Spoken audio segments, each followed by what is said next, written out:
انتہائی مقدس اور انتہائی بابرکت اسٹیج ہمارے ملک ہی کی نہیں بلکہ اپنے علم و عمل میں تقوی و طہارت میں عالم اسلام کی مشہور ہستیاں الحمدللہ یہاں اس وقت اسٹیج پر رونق افروز ہے۔ ایشیا کی عظیم دینی درسگاہ دارالعلوم دیوبند کے محترم حضرت مولانا مفتی ابوالقاسم صاحب دامت برکاتہم، وہاں کے شیخ الحدیث اور صدر المدرسین حضرت مولانا مفتی سعید احمد صاحب دامت برکاتہم، اور وہاں کے استاد حدیث کل ہند مجلس تحفظ ختم نبوت کے ناظم حضرت مولانا قاری سید محمد عثمان صاحب دامت برکاتہم، دارالعلوم ندوۃ العلماء جو ہندوستان کی مشہور دینی درسگاہ ہے، وہاں کے محترم حضرت مولانا سعید الرحمان صاحب عازمی دامت برکاتہم، اور اسی طریقے پر کشمیر سے تشریف لائے ہوئے حضرت مولانا رحمت اللہ صاحب، یہ بھی ہمارے درمیان تشریف رکھتے ہیں۔ ہمارے صوبہ کرناٹک کی موقر علمی شخصیت حضرت امیر شریعت دامت برکاتہم بھی یہاں تشریف رکھتے ہیں۔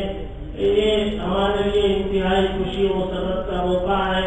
ابھی آپ نے جو خطاب سنا وہ انتہائی فکر انگیز ولولہ انگیز تھا۔ اب اس کے بعد میں دارالعلوم دیوبند کے محترم حضرت مولانا مفتی ابوالقاسم صاحب دامت برکاتہم سے ادباً گزارش کروں گا کہ آپ اپنے قیمتی خطاب سے ہم سب کو مستفید فرمائے، اور اس سے پہلے گزارش آپ سے یہ بھی ہے کہ یہاں کا دینی ادارہ دارالعلوم شبیب شاہ ولی اللہ جو صوبہ کرناٹک کے مشہور دینی اداروں میں سے ایک ہے، جہاں بخاری شریف تک کی تعلیم ہوتی ہے، اس ادارے سے جاری ہونے والا ماہنامہ فکر ولی اللہ کا آپ اپنے دست مبارک سے اجرا فرمائے اور پھر اپنے خطاب سے مستفید فرمائے۔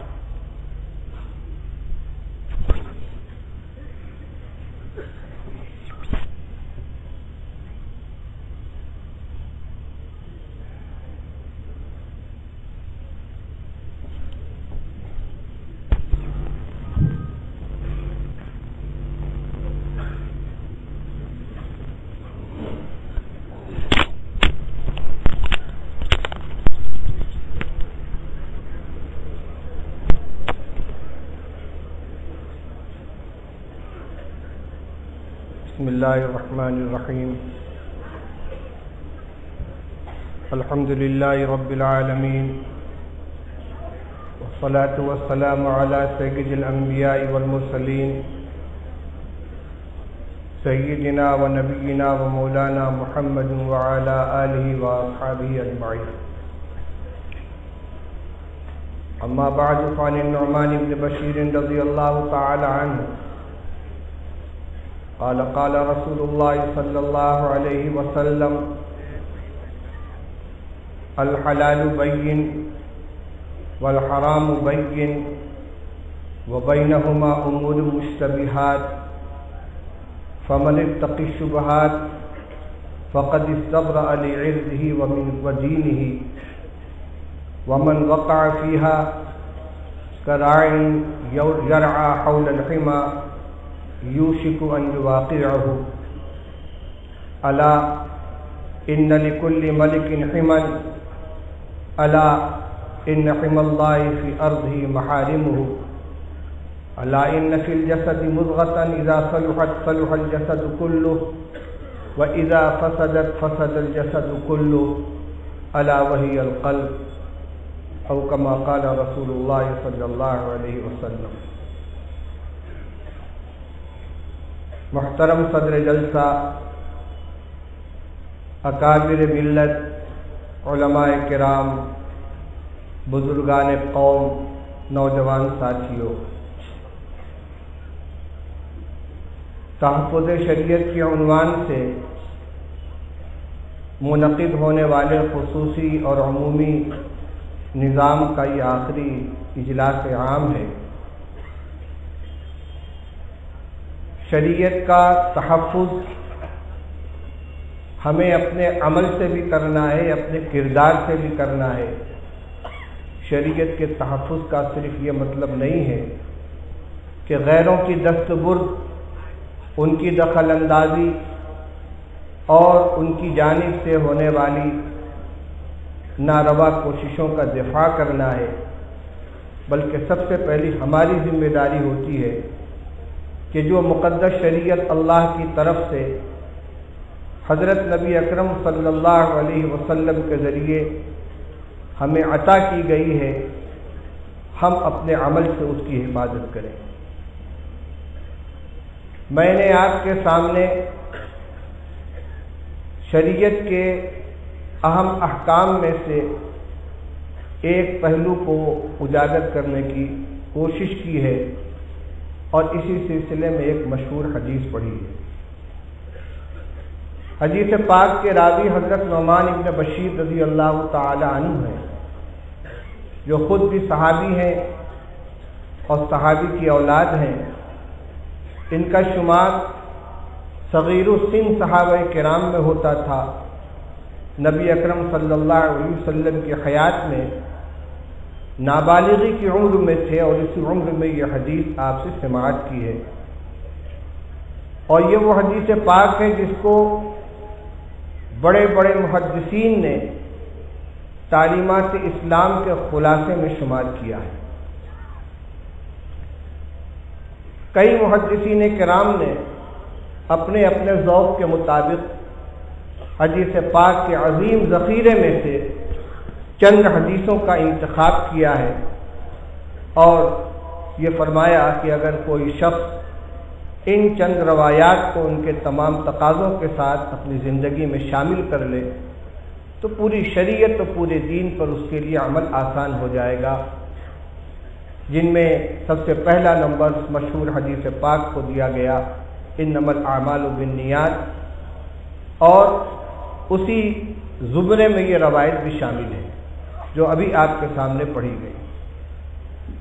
حضرت نعمان ابن بشیر رضی اللہ تعالیٰ عنہ ارشاد فرماتے ہیں کہ رسول اللہ صلی اللہ علیہ وسلم نے ارشاد فرمایا کہ الحلال بین والحرام بین وبینہما امور مشتبہات، جو چیز حلال ہے وہ بھی واضح ہے اور جو چیز حرام ہے وہ بھی واضح ہے، اور کچھ چیزیں وہ ہیں جو ان دونوں کے درمیان ہیں اور وہ مشتبہ ہے۔ مشتبہ کا مطلب یہ ہے کہ ان کا حلال ہونا یا حرام ہونا اول وہلے میں بادی النظر میں ظاہر نہیں ہوتا، کیونکہ کسی پہلو سے غور کیا جائے تو اس کا شمار جائز امور میں ہو سکتا ہے اور دوسرے پہلو سے دیکھا جائے تو اس کا شمار ناجائز معاملات کے اندر ہونا چاہیے۔ بعض روایتوں میں اس کے آگے ایک جملہ ہے کہ لا یعلمہن کثیر من الناس، ایسے امور کو اکثر لوگ نہیں جانتے، بہت سے لوگ ان سے ناواقف ہیں۔ جو چیزیں کھلی ہوئی حلال ہیں عام طور سے لوگ جانتے ہیں، احل اللہ البیع وحرم الربا، اگر اپنی شرائط کے ساتھ شرعی اصول کے مطابق خرید و فروخت کی جائے، تجارت کی جائے، یہ حلال ہے، اللہ تعالیٰ نے اس کو حلال قرار دیا ہے۔ سود کو اللہ نے حرام قرار دیا ہے، تو معاملات کے اندر حلال بین کی مثال بیع صحیح اور حرام بین کی مثال سودی لین دین کو قرار دیا جا سکتا ہے۔ فرمایا کہ ان دونوں کے درمیان یعنی واضح حلال اور واضح حرام کے درمیان کچھ امور مشتبہ ہیں۔ دراصل امتحان انہی امور کے اندر ہوتا ہے۔ ہمارا عمل کیا ہونا چاہیے؟ مشتبہ معاملات کے اندر ہماری دیانت کا، ہمارے تقوی کا، ہمارے ایمان کا تقاضا کیا ہے؟ یا یوں کہیے کہ نبی رحمت حضرت محمد رسول اللہ صلی اللہ علیہ وسلم کے اس سلسلے میں ہدایت کیا ہے؟ آپ نے ارشاد فرمایا فمن اتقى الشبهات فقد استبرأ لعرضه ودينه، ایسے مشتبہ چیزوں سے جو شخص بچے گا، ان سے دور رہے گا، ان سے پرہیز کرے گا، وہ اپنی آبرو کی بھی حفاظت کر لے گا اور اپنے دین کی بھی حفاظت کر لے گا۔ دو نقصانات غلط روی کے نتیجے میں سامنے آتے ہیں۔ ایک تو انسان کی عزت آبرو داؤ پہ لگ جاتی ہے، لوگ اس پہ اعتراض کرتے ہیں، اپنی تنقیدوں کا نشانہ بناتے ہیں، اس کی حیثیت عرفی متاثر ہوتی ہے۔ اگر دیندار اور نیک انسان کی حیثیت سے وہ لوگوں کے درمیان معروف ہے اور کوئی ایسا عمل اس سے سرزد ہو جائے قصدن کہ جو قابل گرفت ہو، تو اس کی حیثیت عرفی متاثر ہوتی ہے کہ فلاں صاحب جو فلاں منصب پہ فائز ہیں، فلاں لاحقہ یا سابقہ ان کے ساتھ لگا ہوا ہے، انہوں نے فلاں کام کیا۔ تو دنیا میں انسان کو اپنے عزت آبرو کی بھی فکر رہتی ہے کہ میرے اوپر کسی کو اعتراض کرنے کا موقع نہ ملے، میری عزت خاک میں نہ ملے، کسی کو میری طرف انگشت اٹھانے کا موقع نہ ملے۔ اللہ کے رسول صلی اللہ علیہ وسلم فرماتے ہیں کہ اپنی آبرو کی بھی حفاظت اسی میں ہے کہ جتنے اہتمام کے ساتھ حرام چیزوں سے اپنے آپ کو بچاتے ہو، اتنے ہی اہتمام سے مشتبہ امور سے بھی دور رہو۔ فرمایا وہ دین ہی، مشتبہ امور سے پرہیز کرنے والا جہاں ایک طرف اپنی عزت آبرو کی حفاظت کرے گا، وہیں اپنے دین کو بھی بچا لے گا۔ کیوں؟ اس لیے کہ جو چیز مشتبہ ہے، جس میں بظاہر دونوں پہلو ہیں، اللہ کے نزدیک یا تو وہ حلال ہوگی یا حرام ہوگی، حقیقت کے اعتبار سے یہ وہ جائز ہوگی یا ناجائز ہوگی۔ اگر جائز ہونے کے باوجود اس کو اختیار نہیں کیا تو کوئی نقصان نہیں ہے، نہ دنیا کا نہ آخرت کا، نہ کوئی گناہ ہوگا نہ کوئی گرفت ہوگی۔ لیکن اگر حقیقت کے اعتبار سے ناجائز اور حرام ہونے کے باوجود محض اشتباہ کی بنا پر اس کو اختیار کر لیا، اس پہ عمل کر لیا، تو انسان آخرت میں اللہ کے غضب کا شکار ہوگا، ناجائز چیز کا مرتکب قرار پائے گا، حرام کام کا کرنے والا شمار کیا جائے گا۔ پھر اللہ کے رسول صلی اللہ علیہ وسلم نے ایک مثال دے کر اس کو سمجھایا، بہت عام فہم مثال ہے۔ ارشاد فرمایا کہ جو شخص مشتبہ امور کا ارتکاب کرتا ہے، اس کی مثال ایسی ہے جیسے کوئی چرواہا اپنے جانور کو ممنوع چراگاہ کے ارد گرد چرانے لگے۔ ایک عام چراگاہ ہے جس میں تمام لوگوں کو اپنے مویشیوں کو چرانے کی اجازت ہے، کوئی بندش نہیں ہے، اور اسی عام چراگاہ کے بیچوں بیچ ایک ہرا بھرا خطہ محفوظ کر لیا گیا ہے کہ یہ شاہی چراگاہ ہے، اس میں صرف بادشاہ کے مویشی، اس کے استبل کے گھوڑے چرنے کے لیے آئیں گے، عام آدمیوں کو اس کی حدود میں داخل ہونے کی اجازت نہیں ہے۔ اگر کوئی اس میں قدم رکھے گا یا کسی کا مویشی اس میں داخل ہو گیا تو وہ مجرم قرار پائے گا۔ رسول اللہ صلی اللہ علیہ وسلم نے مثال دے کر سمجھایا کہ یہ جو عام چراگاہ ہے، یہ عام لوگوں کے حق میں حلال کے دائرے میں آتی ہے، اور جس حصے کو محفوظ کر دیا گیا یہ عام لوگوں کے حق میں حرام کے دائرے میں آتی ہے۔ لیکن زمین کا کچھ حصہ وہ ہوگا جو ان دونوں کو جدا کرنے والا ہے۔ ایک بالش دو بالش کی زمین کی ایک پٹی ہوگی جو دائرے کی شکل میں اندر کے حصے کو باہر کے حصے سے جدا کرنے والی ہوگی، یقیناً اس کے اوپر بھی ہری ہری گھاس نظر آئے گی۔ اب سوال یہ ہے کہ اندر کا حصہ تو ممنوع ہے، باہر کا حصہ مباح ہے، لیکن یہ درمیان کی پٹی جو دونوں کو ایک دوسرے سے جدا کر رہی ہے، کس میں شامل ہے؟ غور کیجئے کہ یہ مشتبہ کی بہترین مثال ہے۔ اگر کوئی اس نقطہ نظر سے دیکھتا ہے کہ ممانعت تو اندر کے حصے کی ہے، لہذا یہ پٹی مباح کے اندر شامل ہونی چاہیے، تو اس کو مباح سمجھتا ہے، جائز سمجھتا ہے۔ اور کوئی اس نقطہ نظر سے غور کرے کہ عوام کو اجازت تو باہر کے حصے کی ہے اور یہ اس کے علاوہ ہے، تو اس کا شمار حرام اور ممنوع کے اندر ہونا چاہیے۔ رسول اللہ صلی اللہ علیہ وسلم ارشاد فرماتے ہیں کہ جو چرواہا محتاط ہے، ہوشیار ہے، وہ اپنے جانور کو چرانے کے لیے اس ممنوع چراگاہ کے قریب نہیں جائے گا۔ کیوں؟ کہیں ایسا نہ ہو کہ جانور وہاں پہنچ کر بے قابو ہو جائے اور چھلانگ مار کے اندر کے حدود میں داخل ہو جائے اور پھر اس کا چرانے والا قابل گرفت قرار پائے، مجرم قرار پائے، سزا کا مستحق بنے۔ میرے بھائیو، اسی طرح اللہ تعالیٰ نے حلال و حرام کی کچھ حدود متعین فرما دی ہیں۔ کچھ چیزوں کو کھلے طور پر قرآن و سنت کے اندر حلال قرار دیا گیا ہے، جن کا دائرہ بھی بہت وسیع ہے۔ نفع اٹھانے کے لیے، دنیا کی نعمتوں سے فائدہ اٹھانے کے لیے، دنیاوی ضرورتوں کو پورا کرنے کے لیے حلال چیزوں کا دائرہ تنگ نہیں ہے، بہت کشادہ ہے۔ اللہ کی نعمتیں بے پناہ ہیں، بے شمار ہیں۔ اور اسی طریقے سے کچھ چیزیں وہ ہیں جن کو حرام اور ممنوع قرار دیا گیا ہے۔ انسان کا نفس ایک بے قابو گھوڑا ہے، اس کی لگام اس کو اپنے ہاتھ میں رکھنی ہے، اس کی چاہت کے اوپر اس کو چھوڑ نہیں دینا ہے، ورنہ جب رخصت اور گنجائش کی آخری حد تک لے کر اس کو جائیں گے تو پھر اس کا اگلا قدم حرام کے اندر جا پڑے گا۔ اسی سے بچایا جا رہا ہے۔ میرے بھائیوں، تجارت کسب معاش کی ایک بہترین صورت ہے۔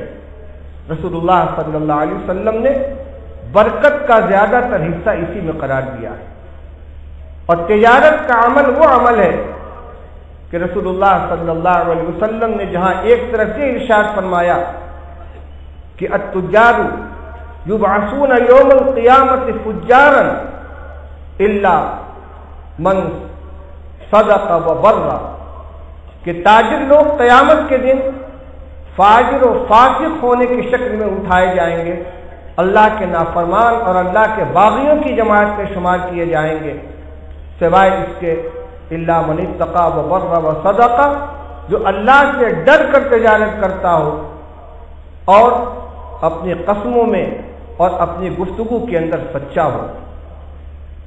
تو اگر قدم پھونک پھونک کر نہیں رکھتا، صدق و راست بازی اور امانت داری کا خیال نہیں رکھتا، تو تجارت اس کو جہنم کے گڈھے میں لے جا سکتی ہے۔ وہی دوسری طرف آپ نے یہ بھی ارشاد فرمایا کہ التاجر الصدوق الامین مع النبیین والصدیقین والشہداء، وہ تاجر کہ جو خوب سچ بولنے والا ہو، سچ بولنے کا اہتمام کرتا ہو، سچ بولنے کے مواقع تلاش کرتا ہو، امانت دار ہو، خیانت سے اپنے آپ کو بچاتا ہو، اس کا حشر قیامت کے دن انبیاء علیہ السلام اور صدیقین اور شہداء کے ساتھ ہوگا۔ تجارت ایک بہترین ذریعہ معاش ہے، لیکن یہ پل صراط کی طرح نازک راستہ ہے، جہاں ذرا سا قدم بہتا وہ تاجر کو جہنم کے گڈھے میں ڈالنے کے لیے کافی ہے۔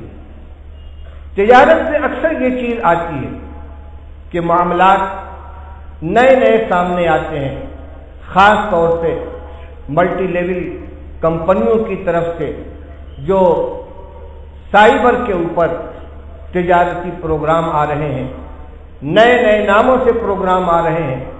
ہماری ملت کے بہت سے نوجوان کم مدت میں امیر بننے کے خواب دیکھتے ہوئے اس کی مبتلا ہو جاتے ہیں، چونکہ وہ شکلیں ایسی ہیں کہ جو فقہا کے یہاں تجارت کے اور کسب معاش کے عنوانات ہیں، بیع و شراء ہے، شرکت ہے، مضاربت ہے، بضاعت ہے، وغیرہ وغیرہ، ان میں سے کسی ایک کے اوپر مکمل طور پر فٹ نہیں ہوتے، کسی ایک دائرے میں پورے طور پر نہیں آتے۔ اس لیے بہت سے علماء بھی ان کے بارے میں متردد رہتے ہیں کہ ان کے بارے میں کیا فیصلہ کیا جائے، لیکن جب ملٹی لیول کمپنیوں کے اس طرح کے پروگرام کثرت سے آنے لگے تو ملک کے اہم مفتیان کرام نے پوری دنیا کے مفتیان کرام سے رابطہ قائم کیا اور صورتحال ان کے سامنے رکھ کر ان کا حکم دریافت کیا تو یہ متفقہ فتویٰ سامنے آیا کہ یہ تجارتیں ملٹی لیول کمپنیوں کی طرف سے جو آ رہی ہیں، جس کا آغاز غالباً ایم وے کے نام سے ہوا تھا، پہلی کمپنی جو ایم وے کے نام سے آئی تھی، اور اب تو بہت سی کمپنیاں آ گئی ہیں، یہ سب کے سب غرض، دھوکہ، فریب اور اس کے علاوہ سود اور قمار اور مختلف ممنوع معاملات کے اوپر مشتمل ہے، اس لیے مسلمان کے لیے ان کے اندر شرکت کرنا جائز نہیں ہے۔ ایسے ہی بہت سے لوگ اپنے طور پر کچھ اسکیمیں بنا لیتے ہیں۔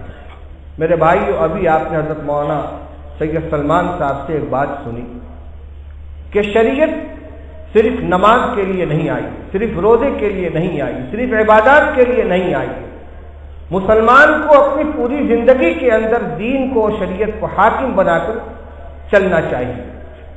ہمارا یہ طریقہ ہے کہ ہمارے سامنے جو مسئلہ آتا ہے اس کے جو ایکسپرٹ ہوتے ہیں، ماہر ہوتے ہیں، ہم ان سے مشورہ کرتے ہیں۔ قانون کا کوئی مسئلہ ہوگا تو ہم وکلا سے مشورہ کریں گے، بیماری گھر میں آ جائے تو ماہر سے ماہر ڈاکٹر سے رجوع کریں گے، مکان کی تعمیر کا مرحلہ ہو تو اچھے انجینئر سے رابطہ قائم کریں گے۔ ایسے ہی زندگی کے جس شعبے کا مسئلہ ہو اس کے ماہرین سے ہم مشورہ کرنے کو اپنی ضرورت سمجھتے ہیں، ان پر اعتماد کرتے ہیں۔ جہاں تک تجارت کا تعلق ہے، یہ ایک معاملہ ہے، لیکن مسلمان کی تجارت صرف معاملہ نہیں ہے، اس کے ساتھ ساتھ وہ عبادت بھی ہے۔ ایک مسلمان کو سب سے پہلے یہ دیکھنا ہوگا کہ ہم نے کمائی کے لیے، کسب معاش کے لیے، پیسہ حاصل کرنے کے لیے جو ذریعہ اختیار کیا ہے، کیا ہماری شریعت ہم کو اس کی اجازت دیتی ہے یا نہیں۔ اس لیے کوئی بھی خاکہ ذہن کے اندر ہو، کوئی بھی منصوبہ بنایا جائے، کوئی بھی اسکیم مرتب کی جائے تو سب سے پہلا کام یہ ہونا چاہیے کہ مستند مفتیان کرام اور علماء کرام سے رجوع کر کے ان کے سامنے اپنی اسکیم رکھی جائے، پوری وضاحت کے ساتھ، جس میں ان کو کوئی تنقید طلب نہ کرنی پڑے، پورا نقشہ ان کے سامنے رکھا جائے اور اس جذبے کے ساتھ رکھا جائے کہ اگر شریعت ہم کو اس کی اجازت دیتی ہے تو ہم اس کو اختیار کریں گے، اور اگر شریعت اجازت نہیں دیتی تو ہم اس سے دور رہیں گے۔ اللہ نے پیدا کیا ہے، رزق کا وعدہ فرمایا ہے، وَمَا مِن دَابَّةٍ فِي الْأَرْضِ إِلَّا عَلَى اللَّهِ رِزْقُهَا۔ اللہ کے رسول صلی اللہ علیہ وسلم نے ارشاد فرمایا ہے کہ روزی انسان کو اسی طرح تلاش کرتی ہے جس طرح موت آدمی کو تلاش کرتی ہے۔ حضرت عبداللہ ابن مسعود رضی اللہ تعالیٰ عنہ کی روایت ہے کہ رسول اللہ صلی اللہ علیہ وسلم نے ارشاد فرمایا، لَيْسَ مِن شَيْءٍ يُقَرِّبُكُمْ إِلَى الْجَنَّةِ وَيُبَاعِدُكُمْ مِنَ النَّارِ إِلَّا قَدْ أَمَرْتُكُمْ بِهِ وَلَيْسَ مِن شَيْءٍ يُقَرِّبُكُمْ إِلَى النَّارِ وَيُبَاعِدُكُمْ مِنَ الْجَنَّةِ إِلَّا وَقَدْ نَهَيْتُكُمْ عَنْهُ وَإِنَّ الرُّوحَ الْأَمِينَ نَفَثَ فِي رُوعِي أَنَّ نَفْسًا لَن تَمُوتَ حَتَّى تَسْتَكْمِلَ رِزْقَهَا أَلَا فَاتَّقُوا اللَّهَ وَأَجْمِلُوا فِي الطَّلَبِ فَإِنَّ وَلَا يَحْمِلَنَّكُمْ اسْتِبْطَاءُ الرِّزْقِ أَن تَطْلُبُوهُ بِمَعَاصِي اللَّهِ فَإِنَّ مَا عِندَ اللَّهِ لَا يُطْلَبُ إِلَّا بِطَاعَتِهِ أَوْ كَمَا قَالَ رسول اللہ صلی اللہ علیہ وسلم۔ عبداللہ ابن مسعود رضی اللہ تعالیٰ عنہ ارشاد فرماتے ہیں کہ حضرت نبی اکرم صلی اللہ علیہ وسلم نے ارشاد فرمایا کہ اے لوگو، جتنی چیزیں بھی تم کو جنت سے قریب کر سکتی تھیں اور جہنم سے بچانے والی تھیں، ان سب کا میں نے تمہیں حکم دے دیا۔ کچھ چیزیں اصولی اور اجمالی طور پر بتلا دی گئیں، کچھ جزیات کی شکل میں صراحت کے ساتھ بتلا دی گئیں۔ وَلَيْسَ مِن شَيْءٍ يُقَرِّبُكُم مِّنَ النَّارِ وَيُبَاعِدُكُم مِّنَ الْجَنَّةِ إِلَّا وَقَدْ نَهَيْتُكُمْ عَنْهُ۔ اور جتنی چیزیں تم کو جہنم سے قریب کرنے والی اور جنت سے دور کرنے والی تھی، سب سے میں نے تمہیں روک دیا۔ اس کے بعد فرمایا کہ جبریل امین نے اللہ کی طرف سے میرے دل میں یہ بات ڈالی ہے، یعنی اللہ کی طرف سے میرے اوپر یہ وحی آئی ہے، اگرچہ الفاظ اس کے قرآنی نہیں ہیں، یہ وحی غیر مطلوع ہے، جس کو حدیث پاک کے اندر حدیث قدسی کا نام، ایسی حدیث کو حدیث قدسی کا نام دیا جاتا ہے۔ فرمائے جبریل امین علیہ السلام نے میرے دل میں اللہ کی طرف سے یہ بات ڈالی ہے۔ کیا بات ہے؟ ان نفسا لن تموت حتی تستکمل رزقہا، کہ کوئی جاندار اس وقت تک مر نہیں سکتا جب تک کہ اپنی پوری روزی حاصل نہ کر لے، اپنی روزی مکمل حاصل نہ کر لے۔ روزی کا ایک حبہ جو اس کے مقدر کا ہے باقی رہتے ہوئے اسے موت آ ہی نہیں سکتی۔ جتنی روزی جس کے مقدر میں اللہ نے لکھ دی ہے بغیر اس کو حاصل کی وہ مر نہیں سکتا۔ آگے فرمایا الا فاتقوا اللہ واجملوا فی الطلب، جب یہ بات ہے کہ تمہارے مقدر کی روزی تم کو مل کر رہے گی، فاتقوا اللہ، اللہ سے ڈرتے رہو، واجملوا فی الطلب، اور طلب رزق کے اندر اجمال اختیار کرو۔ اجمال کی شعراء نے دو تفسیریں کی ہیں، ایک اعتدال، اعتدال کے ساتھ کام کرو، مشین مت بن جاؤ، نہ اپنی ذات کے حقوق ادا کرنے کی فرصت، نہ اہل و عیال کے حقوق ادا کرنے کی فرصت، نہ شریعت کے احکام اور عبادات کے اندر مشغول ہونے کا موقع۔ صبح ہوئی تو اٹھے، کام میں لگ گئے، اور رات تک مشین کی طرح کام میں لگے ہوئے بہت خوش ہیں کہ اللہ نے رزق کا دروازہ کھول دیا ہے۔ یہ نعمت نہیں بلکہ یہ تو ذلت، یہ تو عذاب ہے اللہ کا۔ ایک روایت میں ارشاد فرمایا گیا، رسول اللہ صلی اللہ علیہ وسلم نے اس کو اللہ کا عذاب قرار دیا ہے۔ اس روایت کو انشاءاللہ میں بعد میں سناؤں گا، پہلے اس کو پوری کر لیجیے۔ ارشاد فرمایا اجملوا فی الطلب، طلب رزق کے اندر اعتدال اختیار کرو۔ اعط کل ذی حق حقہ، ہر صاحب حق کے حق کو ادا کرتے ہوئے ایک کام یہ بھی ہے جتنی ضرورت اس کام کے لیے ہے اتنا وقت اس کو عطا کرو۔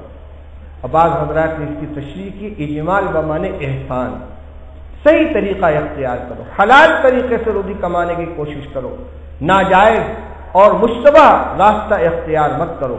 اور یہی معنی حدیث کے مضمون کے زیادہ مناسب ہے جو آگے فرمایا گیا۔ ارشاد فرمایا وَلَا يَحْمِلَنَّكُمْ اسْتِبْطَاءُ الرِّزْقِ أَن تَطْلُبُوهُ بِمَعَاصِ اللَّهِ، اور روزی کی آمد میں تاخیر کا احساس، روزی کی آمدنی میں، کمائی میں تاخیر اور سست روی کا احساس تمہیں ہرگز اس بات پہ آمادہ نہ کرے کہ تم اللہ کی نافرمانیوں کے ذریعے سے روزی حاصل کرنے کی کوشش کرنے لگو۔ کہ اللہ کے رسول صلی اللہ علیہ وسلم ہدایت دے رہے ہیں، اور یہ ہدایت آپ کے پاس آسمان سے فرشتے کے ذریعے بھیجی گئی ہے کہ اپنی امت کو میری طرف سے پیغام سنا دیجیے۔ روزی دینے والا یہ کہہ رہا ہے لا يحملنکم استبطاء الرزق ان تطلبوه بمعاصی اللہ، روزی کی آمد میں سستی کا احساس تمہیں ہرگز اس بات پہ برانگیختہ نہ کرے، آمادہ نہ کرے کہ تم کمائی کی کوشش کرو اللہ کی نافرمانی کر کے، حرام و مشتبہ کے ذریعے، یا اللہ کے دوسرے احکام کو پس پش ڈال کر۔ کیوں؟ فَإِنَّمَا عِندَ اللَّهِ لَا يُطْلَبُ إِلَّا بِطَاعَتِهِ، او كما قال رسول اللہ صلی اللہ علیہ وسلم، کیونکہ اللہ کے خزانے میں جو کچھ ہے اس کو نہیں حاصل کیا جا سکتا مگر اللہ کی طاعت ہی کے ذریعے۔ اللہ سے کوئی زبردستی نہیں چھین سکتا، وہاں قوت بازو کام آنے والی نہیں ہے۔ اللہ کو راضی کر کے، اس کو خوش کر کے اس کی رحمت کا حقدار اپنے کو بنایا جا سکتا ہے۔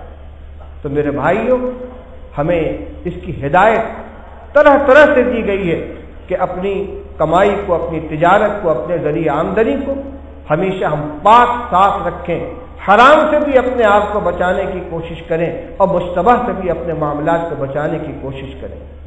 ہم دیکھتے ہیں دنیاوی معاملات میں ہمیشہ ہمارا معاملہ، ہمارا سلوک، ہمارا عمل مشتبہ کے ساتھ حرام جیسا ہوتا ہے۔ میں چند مثالیں آپ کے سامنے پیش کرتا ہوں۔ مثلا آپ نے کوئی پھل خریدا، آپ قلم تراش لے کر اسے کاٹ رہے ہیں، اس میں کچھ حصہ خراب نظر آیا جس کا رنگ بدلا ہوا ہے، فاسد ہے۔ اب اس میں 3 حصے ہو گئے، ایک وہ جو بالکل خراب ہے، ایک وہ جو بالکل ٹھیک ہے لیکن جو دونوں کی سرحد ہے، جہاں پہ دونوں حصے مل رہے ہیں، آپ بتائیے کہ کیا صرف فاسد حصے کو الگ کیا جاتا ہے؟ ہمیشہ فاسد کے ساتھ، خراب حصے کے ساتھ جو حصہ ٹھیک نظر آ رہا ہے بادی النظر میں، لیکن وہ قریب ہے، ملا ہوا ہے اس حصے سے جو خراب ہے، تو تھوڑا سا حصہ اس کا بھی کاٹ کے پھینک دیتے ہیں۔ کیوں؟ اس میں بھی اثر آ گیا ہوگا، اس میں بھی جراثیم پہنچ گئے۔ یہ کیوں کرتے ہیں؟ اس لیے کہ اپنی صحت عزیز ہے۔ اگر یہ خراب و فاسد مادہ میرے پیٹ میں پہنچ گیا، میں بیمار پڑ سکتا ہوں، تندرستی متاثر ہو سکتی ہے، وبا کا شکار ہو سکتا ہوں۔ لہذا زیادہ نیچے سے کاٹ کے پھینک دو، جو ٹھیک ٹھیک نظر آ رہا ہے، لیکن صرف یہ بین، یہ حلال بین اور حرام بین کے بیچ کا ہے، ادھر کبھی اثر اس میں ہو سکتا ہے، ادھر کبھی ہو سکتا ہے، لیکن ہم اسے کاٹ دیتے ہیں۔ کیوں؟ اس میں خراب کا اثر آ گیا ہوگا۔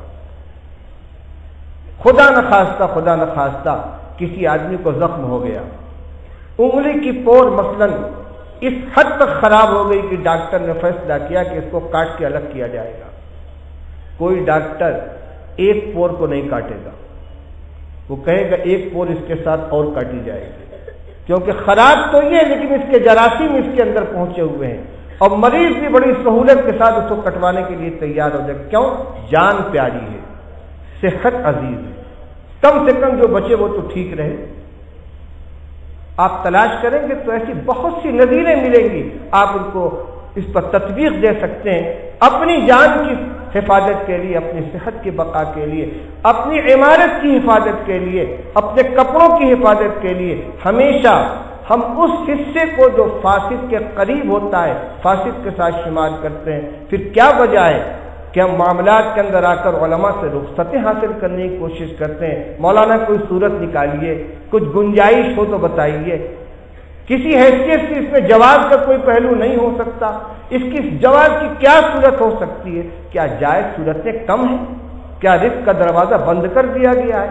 کیا حلال کمائی کا دائرہ تنگ ہے؟ کیوں حرام و مشتبہ کے اندر گنجائش تلاش کرنے کی کوشش کرتے ہیں؟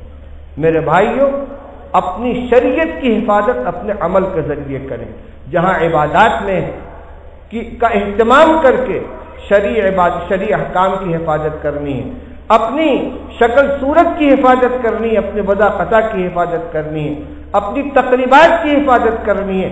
بہت بڑا ذریعہ ہے اسلامی احکام کی حفاظت کا اور اسلام کی تبلیغ کا یہ تجارت۔ آپ حضرات جانتے ہوں گے کہ اسلام کی نشر و اشاعت زیادہ تر دیندار اور مسلم تاجروں کے عمل اور ان کے اخلاق سے ہوئی ہے۔ ہند میں جو پہلا قافلہ آیا ہے مسلمانوں کا، انہوں نے آ کر جہاد نہیں شروع کر دیا تھا، مسلمانوں کے اندر گھلے ملے رہے۔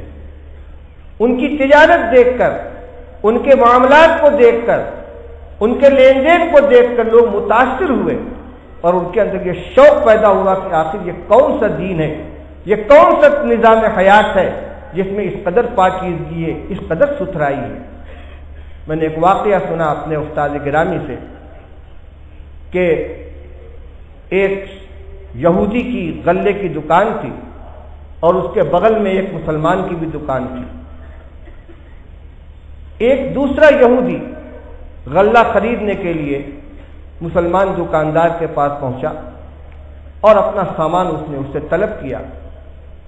اس نے اس سے کہا کہ بھائی میرے پاس سامان موجود ہے اور میں مناسب نرخ پر تمہاری طلب کے مطابق دے بھی سکتا ہوں، لیکن میری یہ درخواست ہے کہ تم میرے اس پڑوسی دکاندار یہودی سے سامان خرید لو۔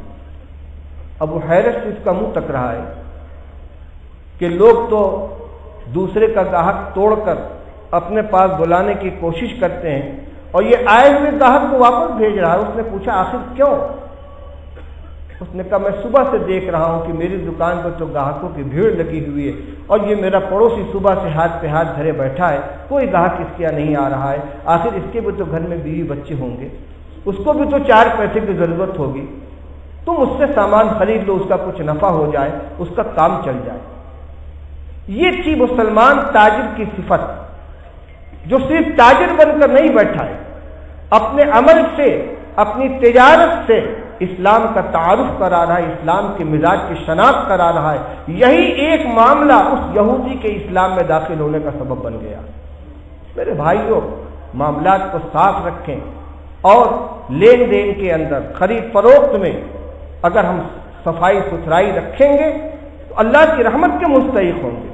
اللہ کے رسول صلی اللہ علیہ وسلم دعا فرماتے ہیں، رحم اللہ رجلا سمحا اذا باع وَإِذَا اشْتَرَى وَإِذَا اقْتَضَى۔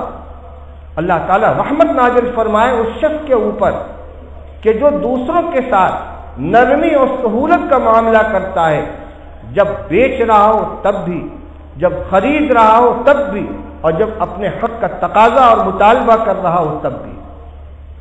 اللہ کے رسول صلی اللہ علیہ وسلم رحمت کی دعا دے رہے ہیں۔ اگر ہم چاہتے ہیں کہ ہمیں اللہ کے رسول صلی اللہ علیہ وسلم کی یہ دعا ملے، راستہ کھلا ہوا ہے، ہم اس سمح سہولت کو اختیار کریں۔ رحم اللہ رجلا سمحا، اللہ تعالیٰ کی رحمت نازل ہو اس شخص کے اوپر جو نرمی اور سہولت کا معاملہ کرنے والا ہو۔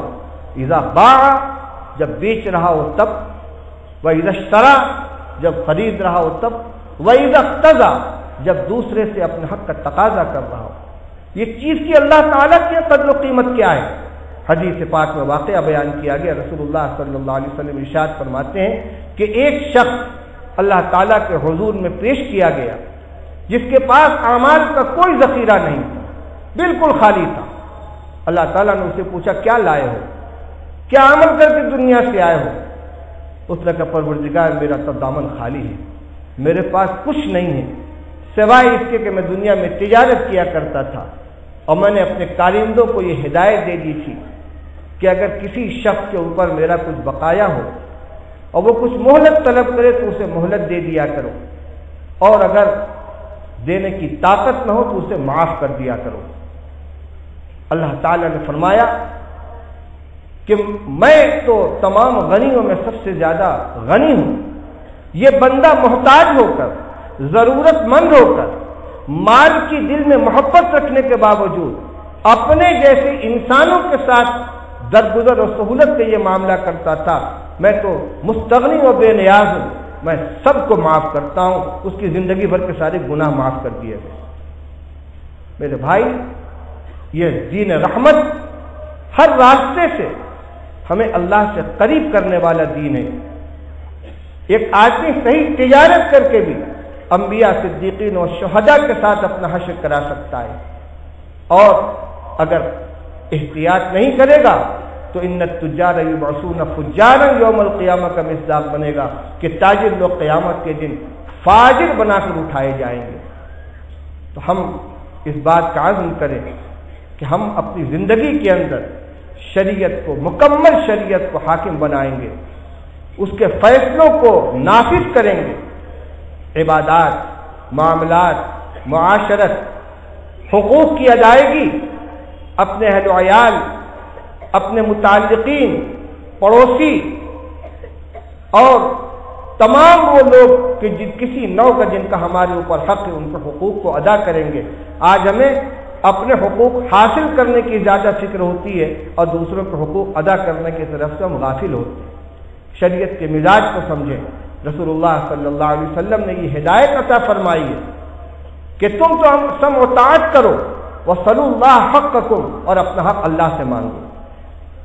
تو شریعت کو ہم تمام معاملات کے اندر حاکم بنائیں، اس کی بالادستی کو تسلیم کریں، اس کا عمل دخل اپنے معاملات کے اندر رکھیں، تمام زندگی کے ہر شعبوں میں، اور اسی کے ساتھ ساتھ تجارت اور کسب معاش زندگی کا ایک اہم شعبہ ہے، اس میں خاص طور سے اس کا خیال رہے کہ حرام سے بھی اپنے آپ کو بچائیں، مشتبہ سے بھی اپنے آپ کو بچائیں۔ اللہ تعالی ہم سب کو عمل کرنے کی توفیق عطا فرمائے۔ وآخر دعوانا ان الحمد للہ رب العالمین۔ جزاک اللہ۔ سلام الملوک ملوک الکلام، بادشاہوں کا کلام، بڑے لوگوں کی باتیں بڑی ہوتی ہیں۔ بادشاہوں کا کلام کلام کا بادشاہ ہوتا ہے۔ حضرت محترم صاحب جس منصب جلیلہ پر فائز ہے، اس منصب جلیلہ کے مطابق آپ کا کلام بھی تھا، امت مسلمہ کو یعنی ہم لوگوں کو صرف حرام سے بچنے کی آپ نے تلقین نہیں فرمائی، بلکہ اس سے ایک قدم آگے بڑھ کر ان تمام شبہات والی چیزوں کو جن کے بارے میں حکم حرام کا نہیں ہے، شبہ والی چیزیں ہیں، ان سے بچنے کی ہمیں تاکید فرمائی ہے۔ اور یاد رکھیں جب تک مشتبہ چیزوں سے بچنے کا اہتمام نہیں کریں گے اس وقت تک حرام سے بچنا آسان نہیں ہوگا۔ اللہ تبارک و تعالی ہم سب کو عمل کی توفیق عطا فرمائے۔